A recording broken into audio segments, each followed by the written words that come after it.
Nested components in Adobe XD. Let's go.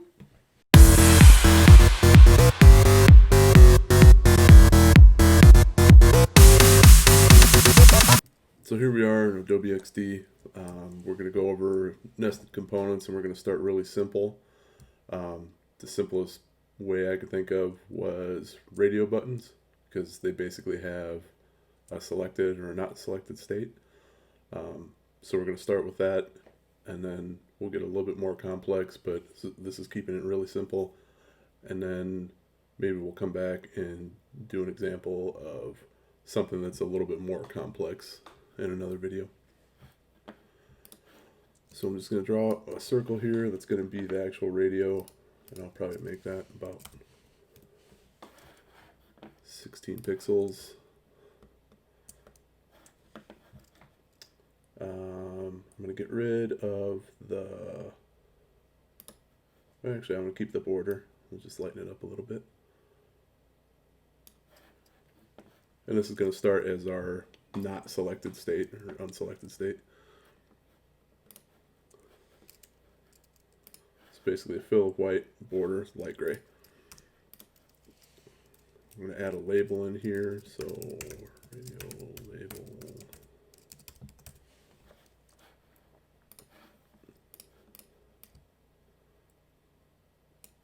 And center it up on the radio button a little bit.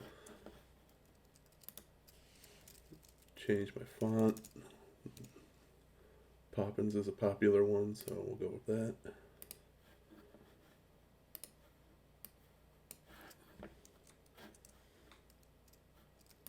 And drop that down to 16 point.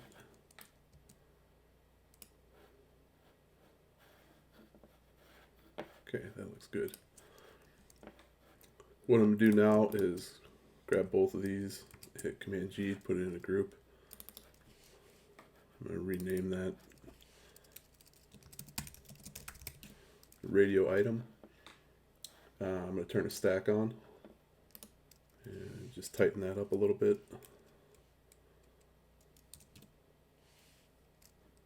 Actually, I'll give it a little bit more breathing room here.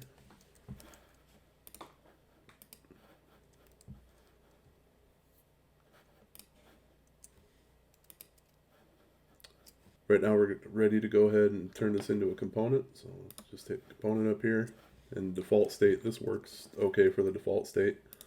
For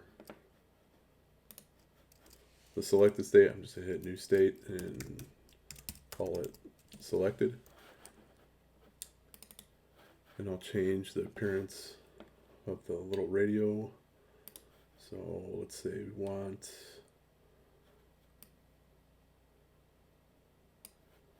maybe a little bit darker gray, and the fill to be some kind of blue color. You could also change the weight of the label if you wanted to, but we're going to keep it really simple for this one. So now if we toggle back and forth, default state, selected state. Super simple.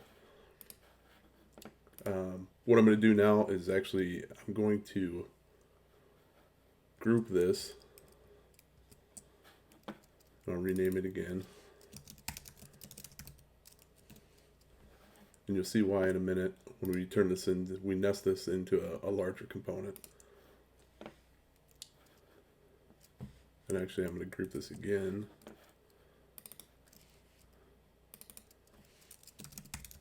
Radio items. I'm going to turn a stack on, and it's going to be a vertical stack, and now I have to duplicate this a couple times. Let's say we've got 4 items, and spacing.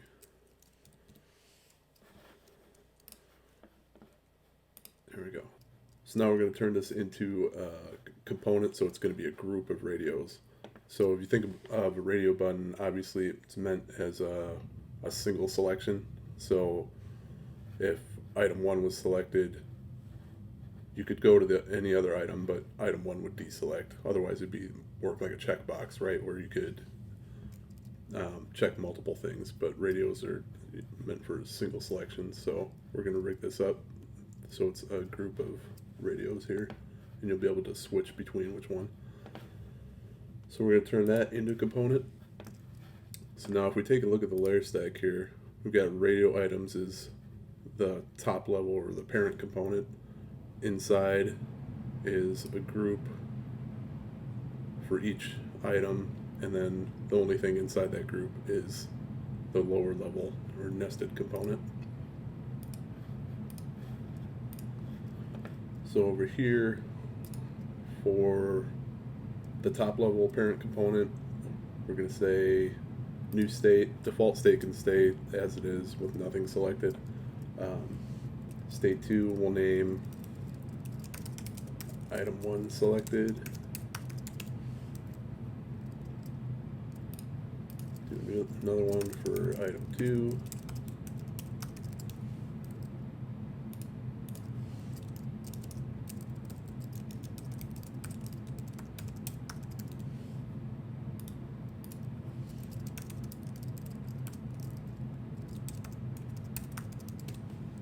And item 4 selected. Okay. So starting with the default state, nothing selected. That's good. Item 1 selected state. We're going to change the state of radio item 1 to its selected state. Then we'll switch the state of the parent component to item 2. Change that one to selected.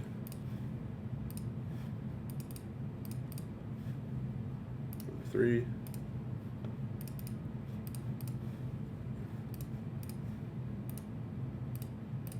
And number 4. So now if we toggle through the parent component, item 4 selected, item 3, 2, 1, and default. So now we'll wire it up, go to prototype mode.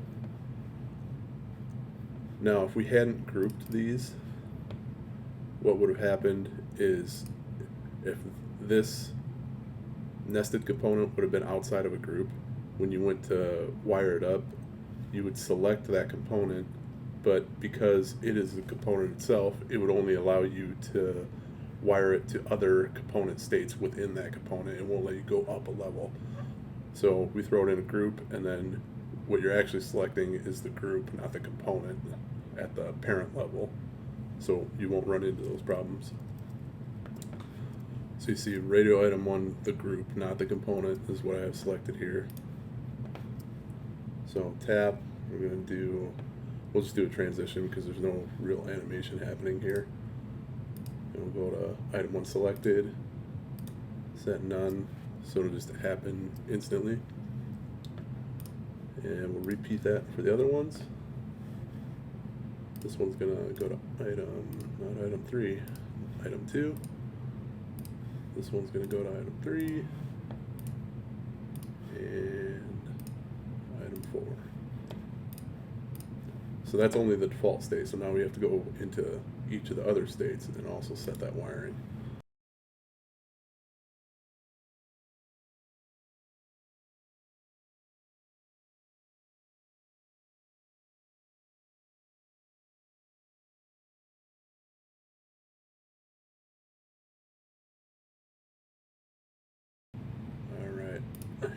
The last state, so this guy goes back to the default. So go to item 3, 2, and 1. Okay, now we're going to set this back to the default so we can preview it. Go ahead, hit preview. So default state, nothing selected. Item 1 selected. We deselect it, it's back to the default state. If we select any other one, then the first one will be deselected and the new one will be selected. And there you go. So you've got a nested component inside a parent component. The nested component is just the single radio item. The parent component is the group of radios that allows you to switch or toggle between the different items. Cool.